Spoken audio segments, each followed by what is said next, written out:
Quelle joie de vous retrouver pour ce plongeon de l'année 2024, mais avant cela, l'envie de vous partager certains des enseignements reçus et expérimentés à travers mon être au cours de l'année 2023. Je m'appelle Elena Fernandez, je suis très heureuse de vous retrouver sur la chaîne YouTube d'Unitaire pour de nouvelles aventures.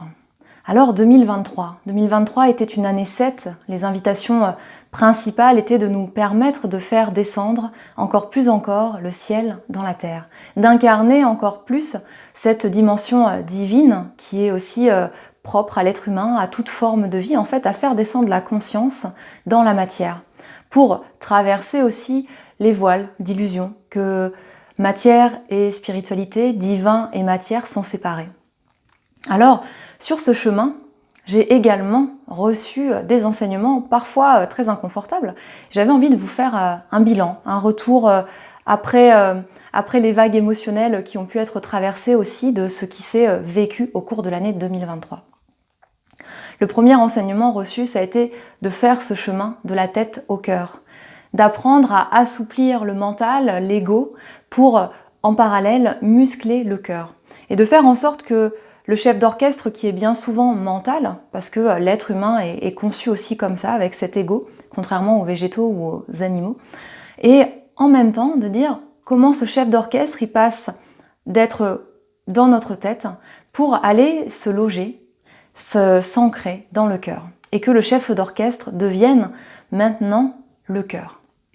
Et ça a vraiment été une gymnastique en fait tout au long de l'année 2023, assez intense parfois, et aujourd'hui ça apporte du réconfort, de se dire « Ah oui, en fait, désormais, il est possible même de revenir à un chemin harmonieux où tête et cœur ne sont plus en opposition, mais arrivent à se rencontrer pour se laisser porter par le souffle de vie. » Et ça a été notamment exploré à travers le projet Anna Sierra, que vous avez peut-être suivi également, l'accueil en France pendant 1 mois de Sekungumu et d'Usana Riva, qui sont membres du peuple Iku, qui vivent dans la Sierra Nevada en Colombie. Un peuple racine qui rencontre des Occidentaux. Alors bien que ces Occidentaux soient sur un chemin de respect de la nature, de quête de plus d'harmonie et de paix au quotidien, et ben c'est deux cultures qui se rencontrent. Et ces deux cultures qui se rencontrent, si la voix du cœur n'avait pas été remise au centre à chaque instant, il se peut que nous ne soyons pas allés jusqu'au bout de ce mois. Donc c'était vraiment aussi important de suivre cette voie de l'amour inconditionnel et du cœur, vraiment du cœur, de se dire ok, on y va. Et puis il y a eu aussi sur ce chemin en fait la présence des baleines qui ont accompagné mon année 2023 jusqu'à une actualité 2024 que je vous partagerai après. Vraiment les baleines qui sont porteuses de cet amour. Et la présence des baleines fait que notre mental se déconnecte. Être en présence avec une baleine, c'est vraiment mettre en off notre tête. Et donc ça facilite ce chemin de la tête au cœur, ça nous permet plus facilement de descendre dans la matière, le divin, la conscience, l'univers, la source, peu importe comment vous l'exprimez, la lumière. Il y a eu aussi, dans cette année 2023, une autorisation nouvelle, une autorisation plus profonde à travers moi à exprimer ma vérité et à me libérer du juge intérieur, du contrôleur intérieur, de ces masques en fait de l'ego qui avaient à un moment eu besoin d'être là et qui petit à petit cèdent encore plus la place, vont sur l'arrière de la scène. Je les entends quand ils sont là, quand ils ont besoin de dire quelque chose, mais pour autant, ils n'empêchent plus l'expression du souffle de vie à travers mon être.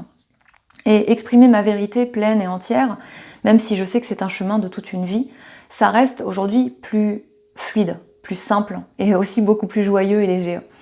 Et ça s'est notamment traduit par une autorisation à créer un nouvel accompagnement qui a été la voix du vivant.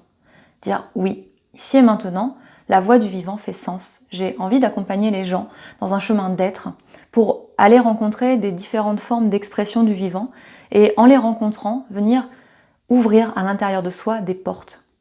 Des portes qui nous permettent de faire passer un peu plus la lumière, de découvrir nos talents intérieurs, nos potentiels, ce que la vie souhaite que nous offrions au monde, mais depuis notre intérieur. Et la voix du vivant, ça a été vraiment une expérience merveilleuse à accompagner, à vivre aussi parce que je l'ai vécu aux côtés des âmes qui en ont eu l'appel, et une grande joie aussi d'en proposer un nouveau voyage l'année prochaine, enfin en cette année 2024. Comme aussi un socle en fait de ce que unitaire, ce que je proposerai dans la rencontre avec le vivant, le grand vivant. Ça c'est le deuxième apprentissage, oser exprimer sa vérité un peu plus. Le troisième apprentissage, ça a été vraiment de réintégrer le masculin sacré, le yang sacré à l'intérieur de mon être. Parce que la polarité féminine était très facile à exprimer, l'intuition, la créativité, la douceur. Ça, c'était très présent, ce côté maternel aussi. Vraiment très simple depuis très longtemps pour moi de laisser pleinement sa place à cette polarité, à ces qualités-là. En revanche, le masculin qui cadre, le masculin qui est ferme, qui sait trancher, qui n'est pas là en fait finalement pour être aimé. Il est aimé de fait parce que c'est une expression du vivant, mais qui n'est pas là pour être aimé, qui n'a pas peur d'être rejeté lorsqu'il a besoin de trancher, de se positionner, de sécuriser, de protéger. Et dans mon histoire personnelle, en fait, ça a été vraiment un chemin de réintégrer, parce que finalement, j'associais le masculin sacré à une forme de maltraitance et de violence. Et donc, le réintégrer, c'était intégrer cette part de violence où ma tête avait dit « mais masculin égale danger ». Or, voilà, c'était tout ce chemin de déconstruction des illusions mentales, de rassurance aussi intérieure, de sécurisation, pour permettre à cette polarité de venir danser harmonieusement avec le féminin sacré. Et du coup, de revenir à un point d'unité, et surtout d'honorer cette invitation de l'année 2023 qui était de laisser pleinement le gardien s'exprimer. Le gardien qui jamais, jamais ne quitte du regard la lumière, l'amour, la conscience. Alors bien sûr, on est humain, donc des fois, on est happé, on est désaligné, désaxé, mais on y revient. Et réintégrer le masculin sacré à l'intérieur, ça a été ce chemin de dire, non, le gardien, il a besoin de cette force, de cette encre, de cette reliance terre-ciel pour pouvoir honorer la vie, à travers soi et aussi à travers tout ce qui est autour de lui. Donc ça a été vraiment ça, et ça a été d'équilibrer un peu plus cette douceur et cette fermeté. Ça a été sur la voie, le chemin, et de décider en fait, de trancher, parce que parfois je pouvais être un peu longue à prendre une décision, et là c'était d'être capable de trancher sans y revenir dans le ici et maintenant, on tranche, parce qu'il y a besoin de trancher, dans la relance, la résonance la plus forte avec ce qui était vivant, ici et maintenant. Et le dernier apprentissage, principal, bien sûr, je vous fais un résumé de l'année 2023 parce qu'elle était aussi intense, ça a été la relation au corps physique. Une de mes résolutions, de mes envies de 1er janvier 2023, c'était de m'offrir chaque mois un massage. Dire chaque mois, je prends soin de mon corps à travers un massage.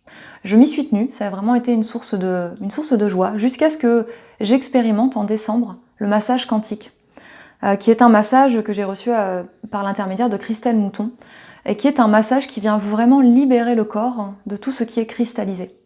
C'est d'une profondeur incroyable, enfin vraiment j'en suis encore toute émerveillée. Et j'ai eu beaucoup d'apprentissage en fait à travers cette rencontre avec le corps. Alors j'ai été préparée bien sûr avec cette envie de prendre soin du corps physique au cours de l'année.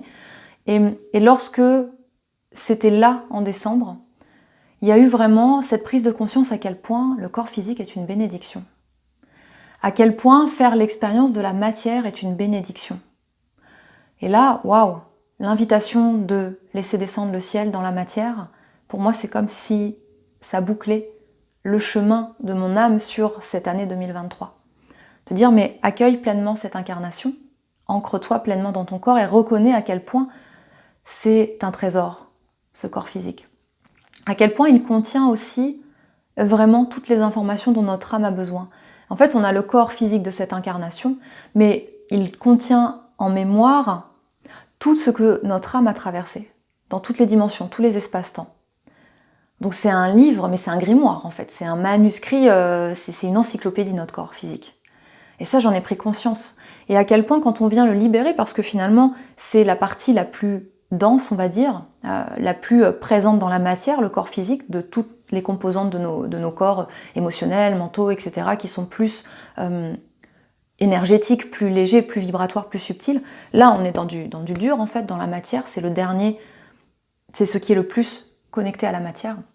Et donc lorsqu'on le libère lui, en fait, on libère aussi l'entièreté de notre âme et il y a des choses différentes qui peuvent s'asseoir dans la matière. Et ça a été le cas vraiment, notamment dans cette relation avec le masculin sacré. C'est comme si, foum, il y a quelque chose qui se permettait de s'aligner pleinement dans le masculin sacré et en même temps, vraiment oser exprimer sa vérité. Voilà, c'est une encyclopédie ce corps. Et juste, là, je vous mettrai aussi les coordonnées de Christelle Mouton sous la vidéo si vous avez envie d'explorer ce massage, parce que vraiment, c'est quelque chose d'assez formidable. Voilà pour ce que je peux vous en dire de manière synthétique sur les enseignements, les expériences de l'année 2023, les 4 grandes clés que j'en retiens, et qui ouvrent aussi un petit peu sur l'année 2024, parce que pour moi, l'année 2024, elle est avant tout en lien avec cette notion d'expansion. Mais c'est une expansion qui part de l'intérieur, de notre unitaire en fait, de cet espace au cœur de soi où tout est là, où tout est un, où tout est paisible et où tout est joie aussi.